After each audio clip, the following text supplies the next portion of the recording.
খন্দকার শামীম সচিবালয়ের একজন কর্মচারী। নিজের ছেলে অপহরণ হওয়ার খবর শুনে ভেঙে পড়েন তিনি। নিজেকে আর ধরে রাখতে পারেননি, কাঁদতে কাঁদতে ঢুকে পড়লেন প্রধানমন্ত্রীর কার্যালয়ে। সামনাসামনি পেয়েও যান প্রধানমন্ত্রী তারেক রহমানকে, জানান নিজের ছেলের অপহরণের খবর। সঙ্গে সঙ্গে পুলিশকে নিজেই ফোন দেন তারেক রহমান। দ্রুত ওই শিক্ষার্থীকে উদ্ধারের নির্দেশ দেন প্রধানমন্ত্রী। এবার উদ্ধার অভিযানে নামে আলোচিত ডিসি মাসুদ আলম। তার নেতৃত্বে 1 ঘন্টার মধ্যেই সফলতার দেখা মেলে। রাজধানীর খিলগাঁওয়ের একটি নির্মাণাধীন ভবন থেকে ওই শিক্ষার্থীকে উদ্ধার করে পুলিশ।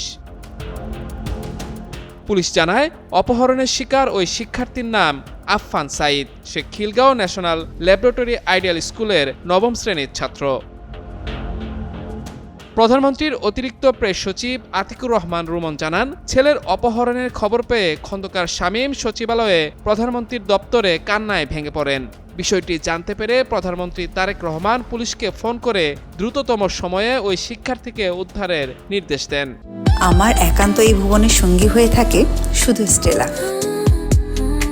পুলিশের রমনা বিভাগের ডিসি মাসুদ আলম জানান, দুপুর 2:30টার দিকে স্কুল থেকে বের হওয়ার পর 4-5 জন যুবক ছেলেটিকে জোরপুকুর এলাকার একটি নির্মাণাধীন 7তলা ভবনে ধরে নিয়ে যায়। সেখানে তাকে মারধর করে তার বাবার মোবাইল নম্বর নিয়ে 50,000 টাকা মুক্তিপণ দাবি করে। শুধু তাই নয়, টাকা না দিলে তাকে মেরে ফেলার হুমকি দেয় অপহরণকারীরা।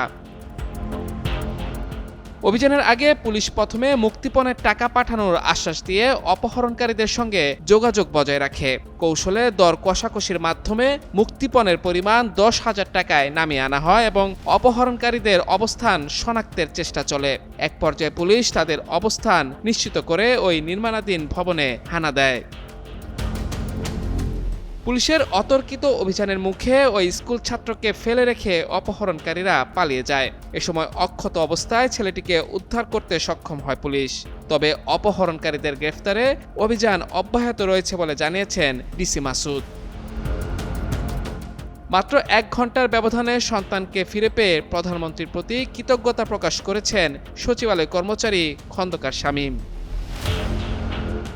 মাহমুদুর রহমান, যুগান্তর নিউজ।